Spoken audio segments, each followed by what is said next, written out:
எல்லோருக்குமே ஒரு டவுட் இருக்குது. எதுக்காக இந்தியன் கவர்மெண்ட் வந்து கிரிப்டோவ பேன் பண்ணாங்க? இன்னும் சில கண்ட்ரில வந்து ஏன் கிரிப்டோவ வந்து பேன் பண்றாங்க? எதுக்காக இதோட டாக்ஸ் வந்து 30% இந்தியால வச்சுக்கிறாங்க. இன்னும் சில கண்ட்ரில ரொம்ப ஹையரா வச்சுக்கிறாங்க. ஏன் இந்த காரணம்? எதுக்காக கிரிப்டோவுக்கும் இந்த கவர்மெண்ட்டுக்கும் என்னதான் பகை? அப்படின்ற மாரி எல்லாருக்கும் ஒரு கேள்வி இருக்கும். Very simple.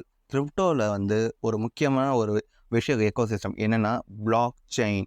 எதனால பிளாக் செயின்னா என்ன? ஏன் எல்லாரும் அத பத்தி கவலைப்படுறாங்கன்னா, பிளாக் செயின் வந்து ஒரு டீசென்ட்ரலைஸ்டு. யாருமே சென்ட்ரல் அத்தாரிட்டி கிடையாது.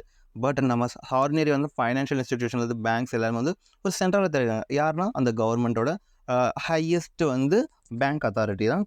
அவங்க வந்து சென்ட்ரல் அத்தாரிட்டியா ஆக்ட் ஆகுறாங்க. பட் ஆனா கிரிப்டோக்கு அந்த மாரி யாருமே கிடையாது. ஸோ யாரு வேணா என்ன வேணா பண்ணலாம் அப்படின்ற மாரி ஒரு ஃப்ரீடம் இருக்குது. ஸோ அதனால வந்து கிரிப்டோ வந்து எல்லாருமே பேன் பண்ண பார்க்குறாங்க. ஏன்னா வந்து அந்த ஃபைனான்ஷியல் அசெட் வந்து எல்லாருமே வந்து இந்தியன் கரன்சி, இந்தியன் அசெட் வந்து அதுக்கு தாவிட்டாங்கன்னா என்ன பண்றது? இந்த நாள வந்து பேன் பண்ண பார்க்குறாங்க. இந்த மாரி வீடியோ உங்களுக்கு வேணும்னா சப்ஸ்கிரைப் பண்ணுங்க.